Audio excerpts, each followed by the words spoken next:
Welcome to the next episode of the HR Mavericks podcast. I'm Garrett Justice, and today I'm joined by Ashleigh Wilson out in New York City, CEO and founder at Auditmate. Ashleigh, how are you doing today?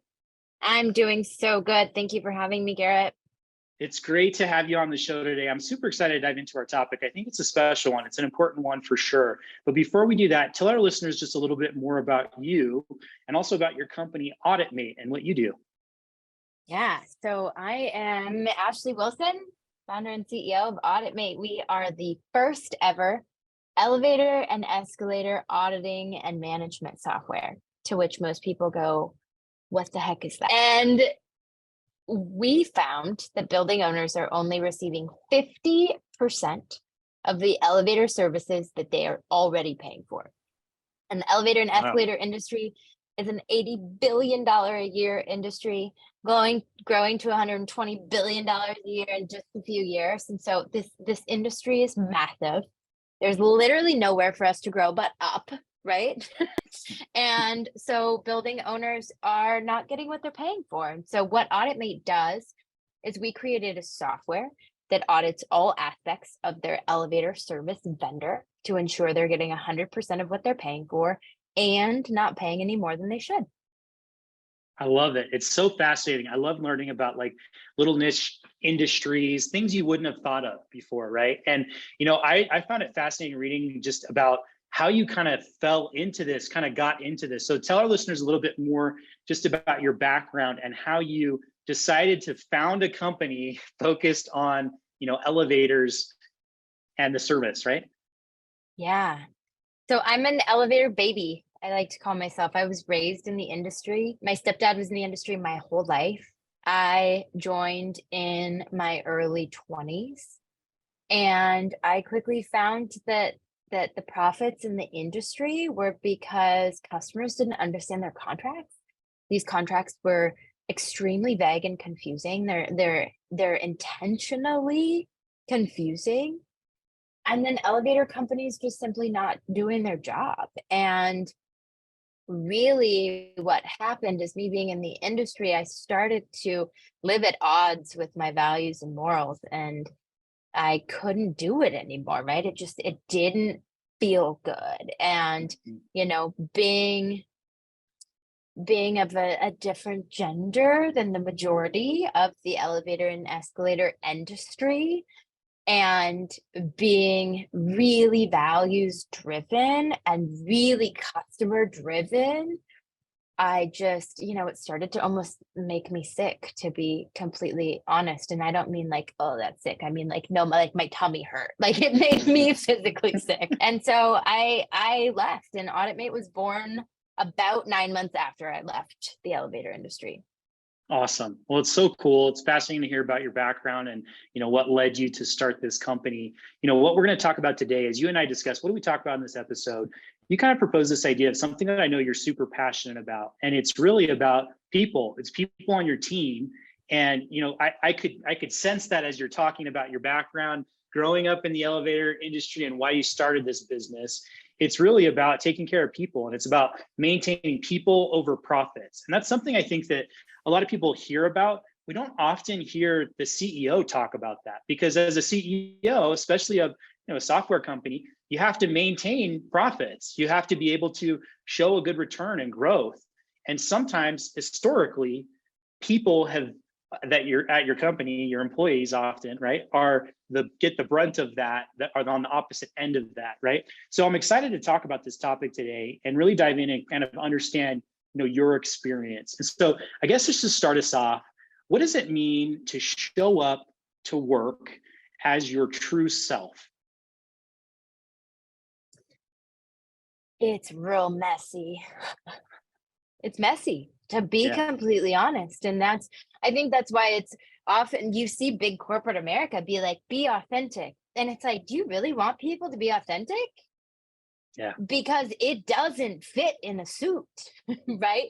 It's not, it's like, be authentic, but also still be professional, because, what's seen as professional is often not these different colloquialisms and different cultures and different ways of living that are really authentic. and maybe professional in other countries or in other cultures is very different here in the US, right? So authenticity to me and showing up as your authentic self is having permission to be human. And we say that a lot at Auditmate. You have permission to be human. And what does that mean? What does that tactically mean? And for me, what that tactically means is you can call in with a broken heart. You don't have to call in sick. You don't have to lie and say that you have a runny nose when really your partner just left you, right? Because it's like, I'm brokenhearted. I can't think, right? My brain is not functioning. I am grieving.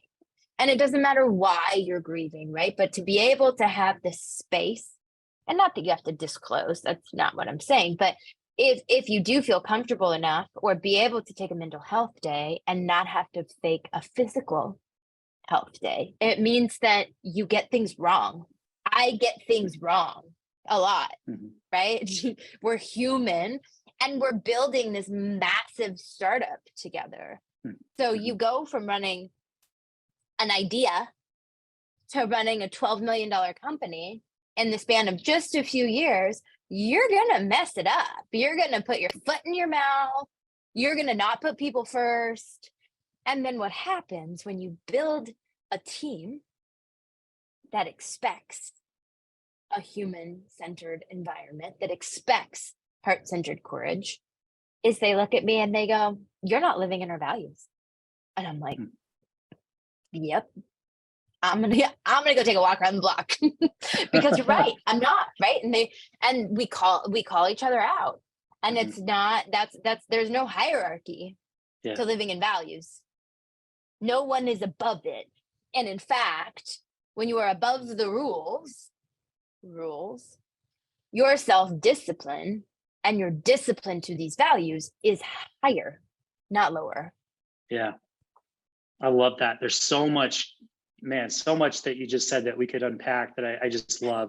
I guess the question I have for you then is just, is that what is showing up to work as your true self and creating an environment and a culture where people feel that and believe it?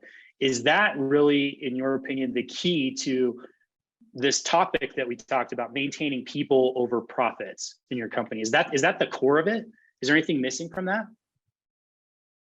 Yeah, I think there's a lot of organization and goals and objectives and feelings about objectives and conversations. And, there's so much more than that goes into it because we're still an organization. We are still profit seeking. We still have stakeholders to report to, right? We're still a corporation at the end of the day. However, we be excellent to each other first. And sometimes being excellent to each other is being really organized and giving your updates on your objectives so that your boss doesn't have to ask you and they can report to their boss or to the stakeholders, right? Being human-centered is sometimes that has to do with objectives, right? Because it is the most kind for me to meet things by the deadline that I gave you or to tell you that I'm going to miss the deadline. Right. So to take something that you see in a professional environment all of the time, which is an objective and a deadline to an objective, but to make it heart-centered is like, you're allowed to miss it. You're not allowed to not communicate because not communicating is not kind. Yeah.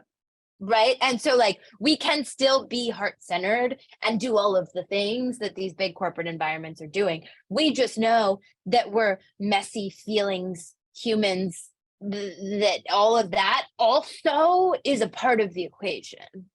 Yeah, that's great. And I love that. So I'm curious, as the CEO, if you go to an investor or a partner and you say, our company is maintaining people over profits, what's the response? Because I could imagine, I think there's a change happening in a lot of companies, which I think is a great change where people are open and accepting and excited about something like that.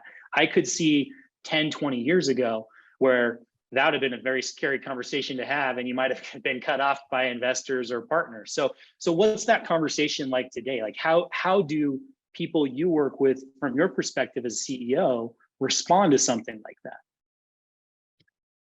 Yeah, I think that people over profits is also includes investors, right? I'm mission and values driven. I am likely not going to be the portfolio company that is a PR nightmare for you, right? I'm not going to likely be the company that's going to be making these big risks that aren't taking into consideration my employees, my customers, my investors. Those are my people. All of those are my people, right? Mhm. So for us, if an investor, if that is not attractive, me being absolutely above all else mission driven, then they're not my investor, right? And so if we get a response that it's like, well, sometimes you have to make a decision for the profits, they're not my people. they Yeah. don't get to give me money, right? Because we don't, when we choose investors, it's a two-way street. It's a two-way interview, right? You're kind of like marrying these funds. And so it's really like, do our values and our missions align? Mhm. And that's really the initial conversations with investors. And so all of our investors are also mission driven investors for the most part. Yeah, I love that. That's great. So I guess, the next question I have for you is what's the benefit of doing this? If there are other small business owners out there who are hearing you talk about maintaining people over profits, what would you say to them, especially those who might be on the fence about, okay, but what does that tangibly look like? Can I really do this? Like, what's the benefit that you have seen for your company by really focusing on this and being vocal about it? Yeah, the biggest one right off the bat is it feels better. Mhm. It feels better. It feels better for you. It feels better for your people, right? And if feeling better and having a balanced life and having solid mental health, which we know leads to physical health, right? Science proves that all of this stuff is related. If that's not a big one for you, interesting, right? Yeah. But but other areas are, your employee retention rates are higher, your customer retention rates are significantly higher, your customer resolution, all of that's going to happen, right? You're still going to be having hard conversations, and in fact you might be having more hard conversations, right? But the difference is the conversation is hopefully including all aspects of the human, right? We're not leading with we're not burying these resentments. We're not leading from a place of assuming we know where someone else is coming from, or my boss is treating me like this because they only care about this, this, and this. No, we're all talking. We're all talking all of the time. There's an alignment that you get with having conversations, and like our team knows where we're at with investment and when we're going out and when we need money and when my schedule is booked, why, and when I'm going out and meeting with these people because I can't show up in the same ways, right? And that's important. And it's like, if we know someone's tapped, are we going to be like, oh, hey, and also let me throw you this curveball right now that has nothing to do with you? No, we're able to be more excellent to each other. It's great. I mean, those are some amazing benefits that you just talked about. So I guess kind of the flip side of that, you've seen some of these benefits, but in your opinion, where do you feel like most business leaders are falling short? Like, what are they not focusing enough attention on when it comes to this topic? And where do they fall short most often? I might throw out a radical answer here, but Great. We love that. I think where leaders are falling short is doing their own healing. Hmm. To be the best leader that you can be, you have to be radically aware of your blind spots. And that usually has to do with your trauma. And that usually has to do with how you were raised and how you give and receive feedback and how communication happened in your house. And so there's a lot that goes into how you communicate with your team and how you're able to be empathetic and compassionate and be seen and be heard, but also see and hear people around you. And in order to do that, you have to be able to look in the mirror, and you have to be able to have others hold mirrors for you and take that into consideration. And it's hard and it's ugly and it is not fun. It is not fun at all to be like, to pop off on something and like lose your temper and then be like, oh, this is probably related to this. And there's this thing that I got to go back in my past and heal in order to show up in this work thing that is completely unrelated to this other thing. So I think for me, it's, and no one has to know about that at work. Let me be really clear here about like that. But I think that leadership coaching and therapy and mental health tools and stress reduction tools are all so important to be able to show up in a way that allows you to be open and curious and kind and tolerant and compassion. My mantra lately has been patience, tolerance, compassion, and love, even when they don't deserve it, and especially when they're wrong. And that has been one, it's really hard because when people are wrong, I'm like, you're wrong. But does it matter? Does it matter that they're wrong? Because really, they just want to feel heard. So does it hurt anything that they're wrong? And if it doesn't, why are we getting bent out of shape? I don't know. Yeah. Great points. I love it. I mean, it makes total sense that, you know, where leaders often are falling short is not starting with themselves. The best way to do this is to lead by example and to be transparent and to show some of your flaws and to get better over time. And that's how people on your team are going to do the same thing. So if that's what you want them to do, you got to do the same thing. I love that answer. So not crazy radical. I loved that answer. You know, Great. That was good. Perfect. Well, I know we don't have a ton of time left here, Ashleigh, but one of the things I wanted to get to as one of our last questions here is I know that you've done a great job at Auditmate of just achieving such a high rate of DEI, right? Of having people feel welcome regardless of, you know, where they come from, their backgrounds, or how they identify. So help us understand first what you've done at your company to create a culture like that. And two, how that fits in to, again, this bigger idea of maintaining people over profits. Yeah.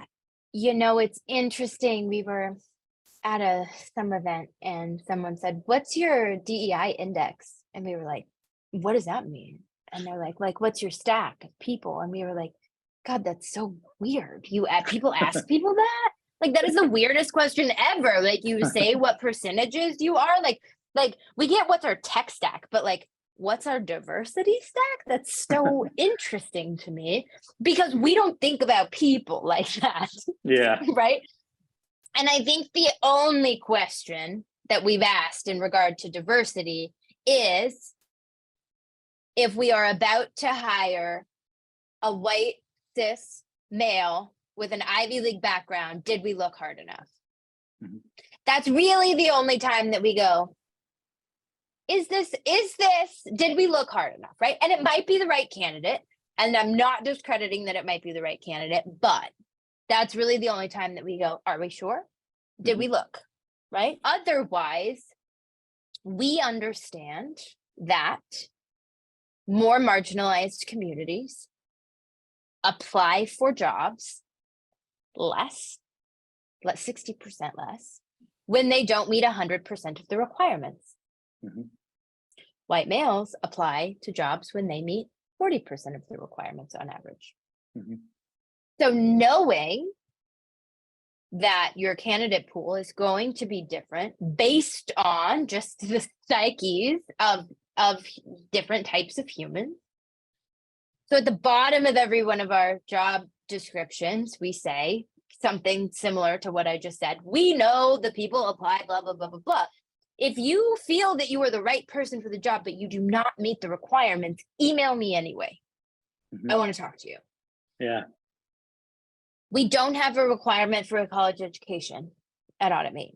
In certain jobs, you got to, right? You can't be our attorney without passing the bar, right? There are some things that you absolutely have to. But you can be a software engineer and not go to a fancy school, right? You can be a data analyst and not have gone to college. It exists. It's out there, right? Is it more rare? Sure. But it doesn't mean it doesn't exist, right? And just saying flat out, you have to have a master's degree to apply to this apply to this job. You might not get the candidates that we want at Auditmate, which are radically loyal, which are radically mission driven, which are radically inclusive of the culture and want to build up this sense of having each other's back and watching out for people. That level of grit that you have to have when you are coming up the ranks without the pedigree to get into these rooms, that person will run circles around a lot of college graduates. Yeah. So it's just, it's looking at people. It's talking to people and not resumes. Yeah. And it's also being understanding of different experience levels from different groups of people, right? It's going to be different. It might be different based on, your background and your gender and inter XYZ, right? You might not have followed the same trajectory, which is traditional, if you come from a diverse background. And being sensitive to that and being understanding of that, you get a wider pool of generally pretty badass people. Yeah, I love that. And one of the things I love most, it seems like to me, from an observational standpoint, that you think deeper about your people than a lot of companies do, right? Just your example of, the job description, knowing those stats of what typically happens when people go to apply for a job, knowing who you would like to attract, and then bridging that gap and just being upfront and saying, we know that this is what typically happens. So if you're in this boat and you still are interested, let's chat anyways, right? What I like about that is again, it takes a level deeper of understanding of your people rather than just, we got to fill these roles and we got to fill them right now because we need someone here right away, right? And so when you're in that process, being able to pause and think one layer deeper about who do you want to attract, and make sure that there's alignment on that across your team, and then thinking about what their specific needs are. I love that example because I think that illustrated that. Yeah. Awesome. Ashleigh, this has been such a great conversation. I bet we could just continue going for a while here, but I know we got to cut it short here soon. So thank you again for taking the time to be with us and sharing some of your thoughts about the awesome company that you're building over there at Auditmate. If there are listeners that have questions about this topic and want to get in contact with you, or if they want to learn about your company, what's the best way for them to do that? The best way to get a hold of me is LinkedIn, Ashleigh Wilson. And the best way to find Auditmate is at auditmate.com or LinkedIn. We're also on LinkedIn. We have some fun little cartoon videos about elevators. You'll learn more about elevators than you probably would ever want to in a 60-second video. So that sounds fun. I'm going to go check those out right after this. So Ashleigh, thank you again for being with us today. Hope you have a great rest of the day. Awesome. Thanks so much. I appreciate it.